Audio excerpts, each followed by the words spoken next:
Ludwig van Beethoven's Piano Sonata No. 29 in B-flat major, Op. 106 is a piano sonata widely considered to be one of the most important works of the composer's third period and among the greatest piano sonatas. It is often considered to be Beethoven's technically most challenging piano composition and one of the most challenging solo works in the classical piano repertoire. Composition, dedicated to his patron, the Archduke Rudolph. The sonata was written primarily from the summer of 1817 to the late autumn of 1818, towards the end of a fallow period in Beethoven's compositional career. It represents the spectacular emergence of many of the themes that were to recur in Beethoven's late period, the reinvention of traditional forms, such as sonata form, a brusque humor, and a return to pre-classical compositional traditions, including an exploration of modal harmony and reinventions of the fugue within classical forms. The hammerklavier also set a precedent for the length of solo compositions. While orchestral works such as symphonies and concerti had often contained movements of 15 or even 20 minutes for many years, few single movements in solo literature had a span such as the hammerklavier's Adagio sostenuto. The sonata's name comes from Beethoven's later practice of using German rather than Italian words for musical terminology. It comes from the title page of the work, Große Sonate für one quarter das Hammerklavier, which means Grand Sonata for the fortepiano. The more sedate Sonata No. 28 in A, Op. 101 has the same description, but the epithet has come to apply to the Sonata No. 29 only. The work also makes extensive use of the unicorda pedal, with Beethoven giving for his time unusually detailed instructions when to use it. Structure: the piece contains 4 movements, a structure often used by Beethoven, and imitated by contemporaries such as Schubert, in contrast to the more usual 3 or 2 movements of Mozart's and Haydn's sonatas. In addition to the thematic connections within the movements and the use of traditional classical formal structures, Charles Rosen has described how much of the piece is organized around the motif of a descending third. This descending third is quite ubiquitous throughout the work, but most clearly recognizable in the following sections, the opening fanfare of the Allegro. In the scherzo's imitation of the aforementioned fanfare, as well as in its trio theme. In bar 2 of the Adagio. And in the fugue in both its introductory bass octave patterns and in the main subject, as the 7-note runs which end up on notes descended by thirds. It is perhaps the first major piano work to so thoroughly incorporate a Baroque contrapuntal style within an originally classical structure. I Allegro equals. Duration of roughly 9:13 minutes. The first movement opens with a series of fortissimo B-flat major chords, which form much of the basis of the first subject. After the first subject is spun out for a while, the opening set of fortissimo chords is stated again, this time followed by a similar rhythm on the unexpected chord of D major. This ushers in the more lyrical second subject in the submediant, G major. A third and final musical subject appears after this, which hints at G minor by chromatic alterations of the third scale degree, as well as the minor subdominant C minor. The exposition ends with a largely stepwise figure in the treble clef in a high register, while the left hand moves in an octave outlining accompaniment in eighth notes. The development section opens with a statement of this final figure, except with alterations from the major subdominant to the minor, which fluidly modulates to E-flat major. Directly after, the exposition's first subject is composed in fugato and features an incredible display of musical development. The fugato ends with a section featuring non-fugal imitation between registers, eventually resounding in repeated D major chords. The final section of the development begins with a chromatic alteration of D natural to D sharp. The music progresses to the alien key of B major, in which the third and first subjects of the exposition are played. The retransition is brought about by a sequence of rising intervals that get progressively higher, until the first theme is stated again in the home key of B-flat, signaling the beginning of the recapitulation. In keeping with Beethoven's exploration of the potentials of sonata form, the recapitulation avoids a full harmonic return to B-flat until long after the return to the first theme. The movement ends with a coda, and the final notes feature one of the rare fortissimo indications in Beethoven's work. equals 2. Scherzo, assai vivace equals, duration of 2 €3 minutes. The brief second movement includes a great variety of harmonic and thematic material. The scherzo's theme a which Rosen calls a humorous form of the first movement's first subject a is at once playful, lively, and pleasant. The scherzo, in B-flat major, maintains the standard ternary form by repeating the sections an octave higher in the treble clef. The trio, marked semplice, is in the parallel minor, B-flat minor, but the effect is more shadowy than dramatic.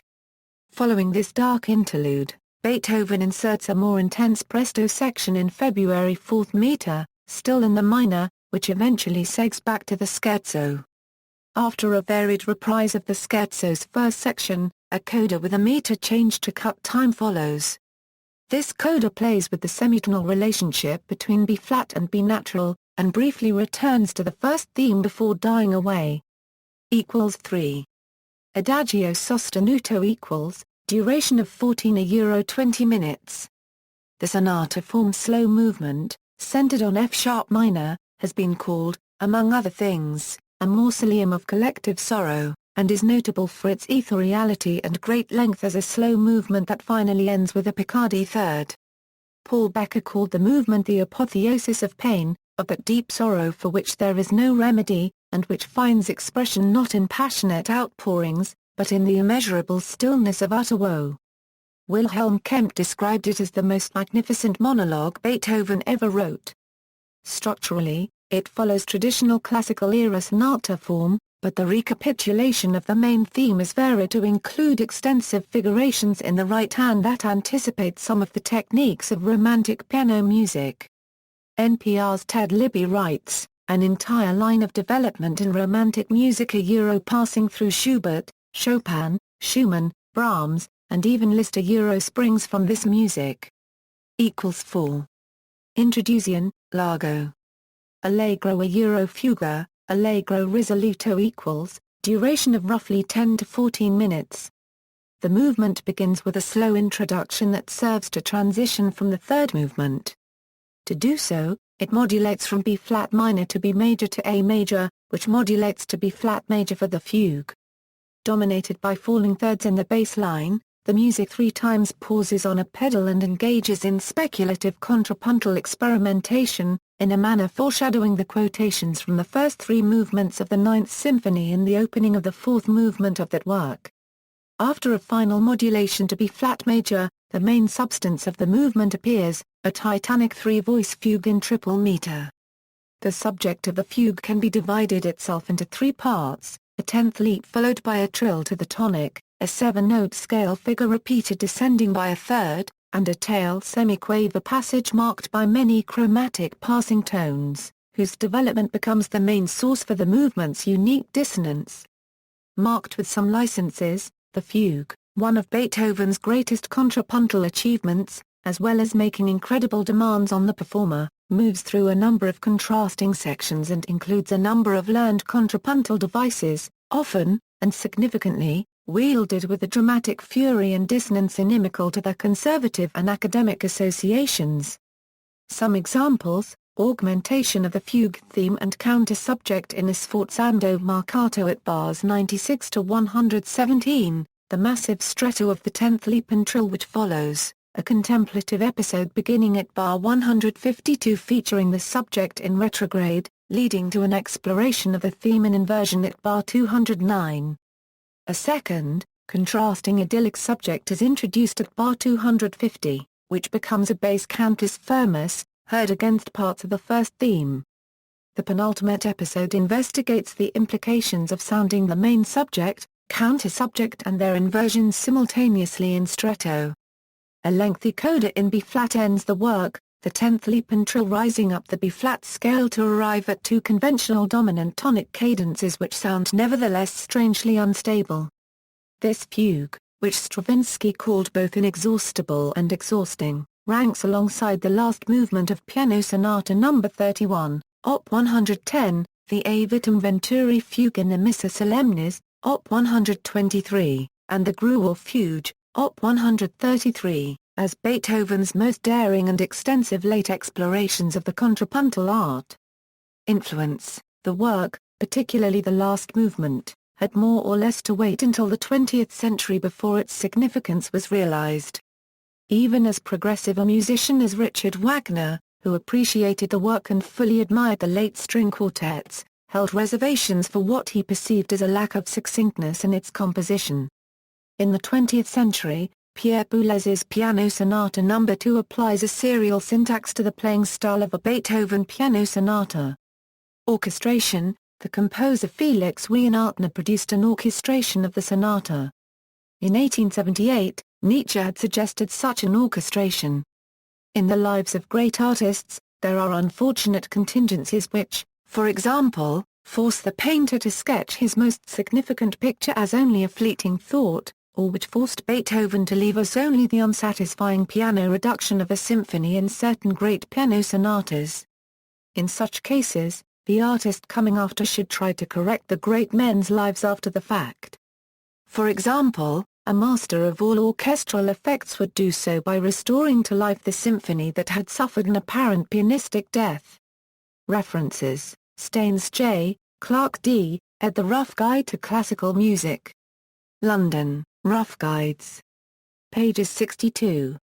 ISBN 978-1-84353-247-7.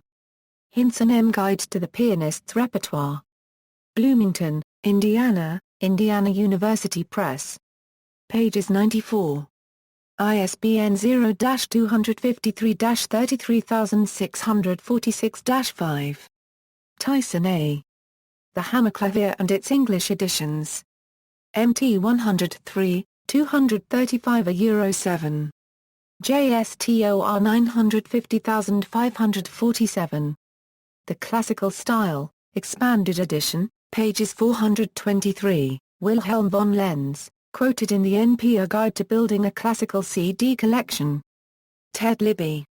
ISBN 0-7611-0487-9.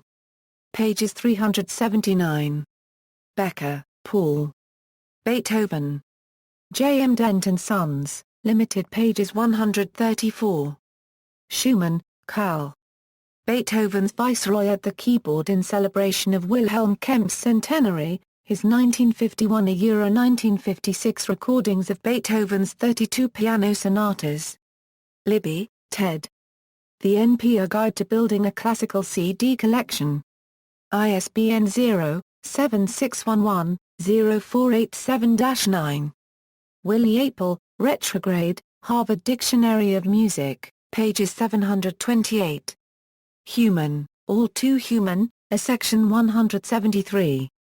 Further reading, extensive discussion and analysis is given in Charles Rosen's book The Classical Style, ISBN 0-393-31712-9. External links, Part 1 and Part 2 of a lecture by Andrew S. Schiff on Beethoven's Piano Sonata Op. 106. The William and Gail Cook Music Library at the Indiana University School of Music has posted the score for the sonata.